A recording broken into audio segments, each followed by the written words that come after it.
English PEAR FREESIA is one of the most popular Jo Malone fragrances. Is it worth the hype and its high price tag? How does it smell and would you like it? You'll find out in this video. Hello everyone, my nickname is Miri. Welcome to my channel. So let's start with the inspiration of this cologne. As a big fan of literature, especially classics, and as a romantic to the core, I was blown away when I found out that the scent of English PEAR FREESIA was inspired by the verses of Ode to Autumn, a poem written by one of the great romantic poets by John Keats. I'll explain which verses were embodied in this scent. Upon the initial spray, you get a scent of sweet, lush, ripe, juicy pear. The addition of melon increases the ripe, honeyed sweetness of pear, but also you get fizzy, bubbly nuances, and that fizziness makes the opening fresh, effervescent, and not just a sweet, ripe pear scent. The opening smells to me like the scent of pear apple cider because it's sweet, it's bubbly, it's fizzy, and it's fresh at the same time. The scent of the opening corresponds with the Keats poem. The first few verses describe autumn as a season when fruits ripen to the core, which matches the scent of perfectly ripe pears in this cologne. And I guess that the luxury we have to get whatever fruit we want regardless of its season kind of makes us forget the natural rhythm of fruits ripening. Autumnal fruits and fizzy vibe in English PEAR FREESIA captures the essence of autumn described in Keats' poem, its abundance, ripeness, and the smell of ciders brewed by the hard-working hands. The heart of this perfume is a part where pear lovers will be disappointed because pear disappears and the scent revolves around freesia with tiny hints of rose. The classy and delicate scent of white freesia and rose that peeks out from time to time with green, fresh and sour nuances of rhubarb gives a real English country garden feel. That feel matches the verses in Keats' poem which describe flowers growing, buds blooming and bees gathering the flowers' pollen.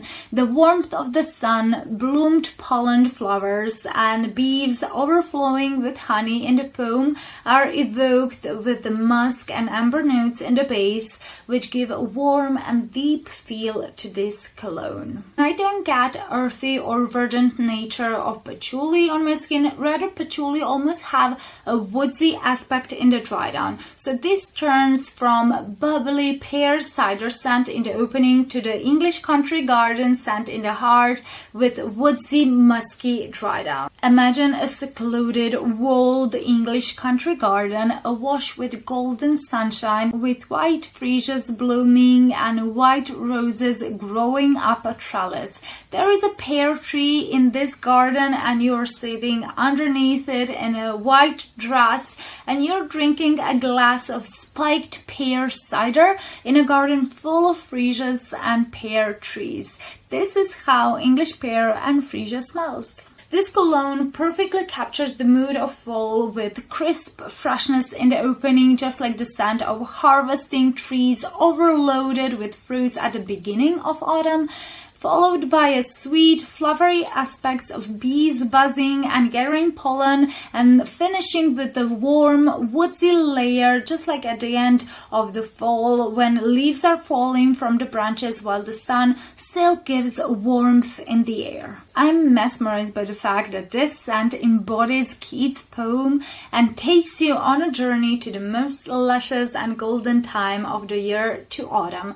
I think English PEAR FREESIA does justice to the Keats poem, and I love how this cologne stays fresh but floral, clean, warm, deep, fruity and sweet at the same time. So my rating for this scent profile is 9 out of 10. Since colognes usually have 2 to 4% concentration of fragrance and they contain less essential oils than perfumes or eau de toilettes, but more than aftershaves, of course that the performance won't be stellar. I was aware of that fact before I made a purchase, so I didn't have high expectations.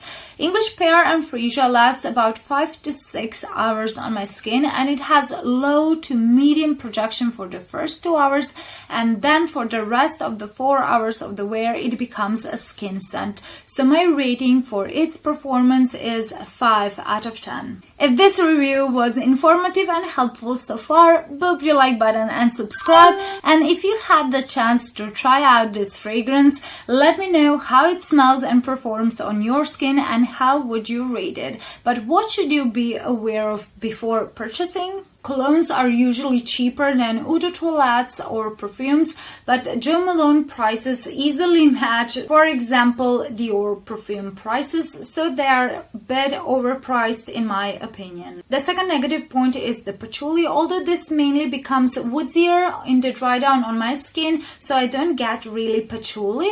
Some reviewers say this pulls heavy on the patchouli on their skin, so just be aware of that possibility before you make the purchase. And the third negative point is that this is not a safe blind buy.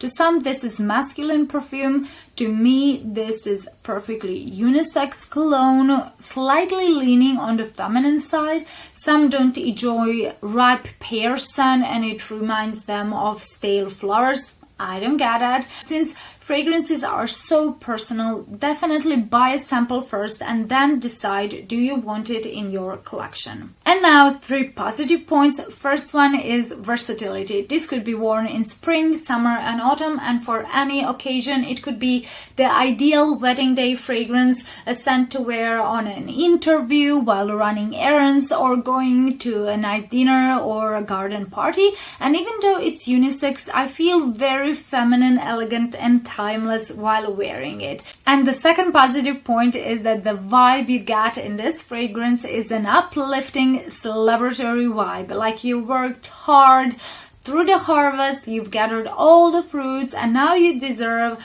a cider as a celebratory drink. So this is an elegant scent, but with elements of joy and fun. And the third positive point is that although this cologne has a rose accord, it is very light and subtle. It occasionally peeks through the undernotes, so even if you dislike the scent of roses, try English Pear and Freesia out regardless, because you might not even get it. If you like fizzy, sparkling, boozy quality in fragrances, if you like wearing fruity floral perfumes, and if you like sweet but fresh vibe in fragrances, then check out English Pear and Freesia. This perfume will make you feel like Demeter, the Olympian goddess of the harvest and agriculture in the ancient Greek mythology, like you're in an autumn shade dress plucking and eating fruits from the vine. It is very elegant and classy, but not overpowering. And yes, I wish it was cheaper and that the longevity and performance was better,